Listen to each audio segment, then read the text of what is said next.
Estou aqui com o SM6020 para a gente realizar a parametrização do dispositivo, na verdade, para fazer uma demonstração das funções dele. Então, esse modelo é um modelo novo, mas para os modelos antigos a parametrização é bem semelhante também. Então, a gente tem três botões aqui. Esses dois botões são botões de navegação para cima e para baixo, e esse aqui serve como um menu ou um set. Então, para entrar no menu, eu posso pressionar esse botão. E usando os botões para cima e para baixo eu consigo navegar por ele. O primeiro parâmetro, que seria o SP1, seria o set point da saída 1. Se eu pressionar aqui, eu consigo fazer a alteração, né, do que está programado. Então aqui está 5 litros por minuto. Se eu quiser aumentar, eu posso segurar para cima e fazer o ajuste que eu gostaria. Eu posso deixar aqui em 5,30 litros por minuto, por exemplo. Para realizar o parâmetro do reset point, que vai ser sempre menor do que o set point, eu posso fazer da mesma forma. Então, se eu quiser aumentar, eu posso pressionar para cima ou para baixo. Se eu quiser diminuir, posso deixar em 4,90 mesmo. O ASP2 seria referente aos 4 mA da saída 2. Então, que valor vai ser referente aos 4 mA da saída 2? Se eu quiser aumentar nesse caso, da mesma forma como antes, eu posso selecionar, ele vai mais rápido, ou um por um. E o EP2 é referente aos 20 mA da saída 2. Está configurado como saída analógica nesse caso. Então, eu posso aumentar ou diminuir, como eu já demonstrei. O EF seria referente ao menu estendido do sensor, que tem mais funções. Então, se a gente der um set, a gente entra no segundo menu dele. O RES é referente ao reset de fábrica, caso eu queira realizar, né, essa função. No Info, a gente tem acesso algumas informações sobre o sensor, como o serial number, as revisões e também as tags. No Alt 1, eu tenho acesso à configuração da saída 1, então eu consigo verificar que no cell 1, por exemplo, o meu valor de processo que está configurado é o de vazão, mas eu poderia trocar, por exemplo, para temperatura. Não, nesse caso aciono aqui, mas eu posso voltar ele para vazão.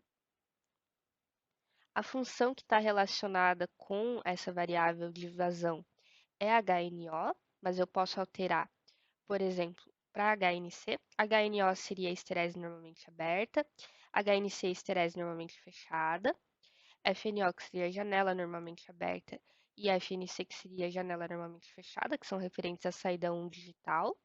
Nós também temos IMP, que seria referente a impulso, e a gente também pode desativar essa saída. FRQ seria referente à frequência e o FO1 seria referente ao comportamento do sensor em caso de falha na saída 1. No Alt 2, da mesma forma, eu consigo relacionar uma grandeza a essa saída, então, no caso, vazão ou temperatura.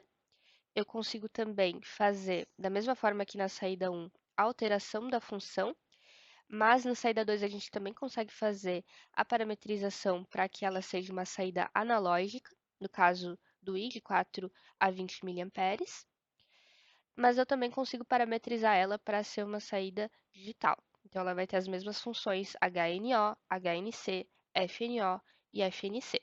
A gente também tem a IND, que seria, na verdade, uma entrada para o reset do nosso contador. Então, é uma saída que serve também como uma entrada. Eu também posso parametrizá-la dessa forma. Também posso fazer com que essa saída seja desativada, deixando ela em off. A gente também consegue fazer a parametrização dela para que ela consiga, posteriormente, a gente consiga fazer a relação da direção do fluxo, mas nesse caso eu vou deixar ela em analógica mesmo. Aqui eu consigo fazer a alteração dos parâmetros analógicos, que a gente também consegue fazer lá no primeiro menu, que seria do ESP2 e do EP2, e também consigo configurar qual que seria a ação do sensor no caso de uma falha na saída 2. E dentro do menu EF, a gente também tem outro menu de configuração, que seria o CFG. Ele nos permite fazer algumas outras configurações, como por exemplo a mudança de unidade. Nesse caso, a gente consegue fazer a alteração para litros por minuto, metros cúbicos por hora, metros por segundo, galão por minuto, galão por hora. A gente também tem US Fluid Ounces per Minute, que seria uma outra unidade, não é tão habitual. E também Fits per Second, que seriam pés por segundo, também não é muito usual. Voltamos então para litros por minuto. A gente também consegue fazer alteração da unidade para temperatura, graus Celsius e Fahrenheit. DAP seria referente ao amortecimento da saída digital. DST seria referente ao delay de início. PN seria referente à lógica de saída, se seria PNP ou NPN, por exemplo. LFC seria referente à supressão de baixa vazão. Ou seja, se eu programar um valor aqui, nesse caso 0,05 litros por minuto, qualquer coisa antes de 0,05 não vai ser contabilizado. FDIR é em relação àquele parâmetro que a gente consegue fazer, inclusive, um ajuste na nossa saída. É um parâmetro que está disponível somente nas novas unidades do SM, e aqui a gente consegue parametrizar a direção do fluxo, se ela seria positiva ou negativa, e alinhar ela com uma das nossas saídas que a gente parametrizou anteriormente. Então, poderia colocar elas em DIR e alterar esse parâmetro aqui para que ele fosse contabilizado como fluxo positivo ou não. Temos também a configuração Tottler, que seria alguns outros parâmetros, como por exemplo o tempo de reset do totalizador 1. Nesse parâmetro eu consigo fazer alteração de horas, por exemplo, dias ou até mesmo semanas. Então, por exemplo, eu posso tentar mudar aqui. 14, 18, 19, 20 horas, dias ou até mesmo semanas. No RTO2, seria a mesma configuração, só que dessa vez para o totalizador 2.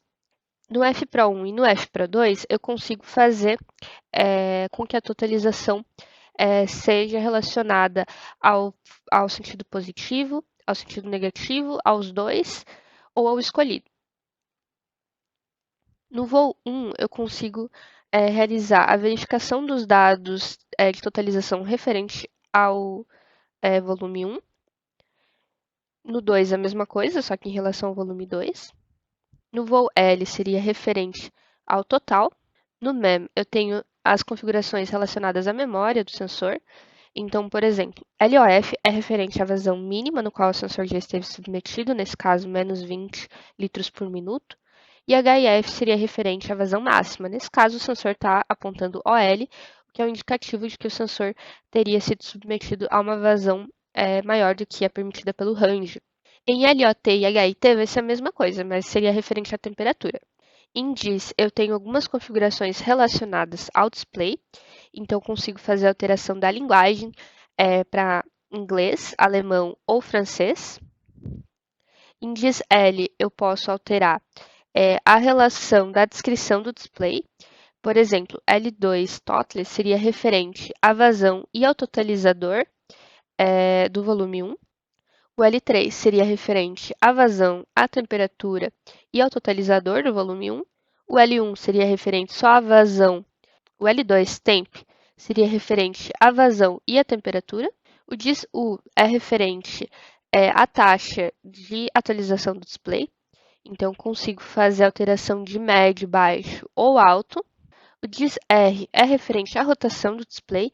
Eu posso deixar em 0, 90, 180 ou 270. Se eu deixar em 270, por exemplo, ele coloca o display de lado. O DIS-B seria referente ao brilho do display. Então, a gente consegue parametrizar um valor aqui de 75, 50, 25, off ou 100%. Posso deixar aqui em 50%, por exemplo.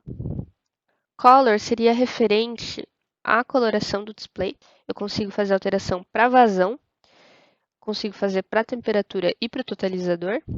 Então, se eu quiser, por exemplo, que o valor da vazão fique em vermelho, o da temperatura fique em verde e o do totalizador fique em amarelo, por exemplo. Eu consigo fazer com que eles fiquem dispostos dessa cor. Consegue visualizar isso depois. E também tem o modo de simulação, caso você queira fazer uma simulação em relação à vazão, à temperatura.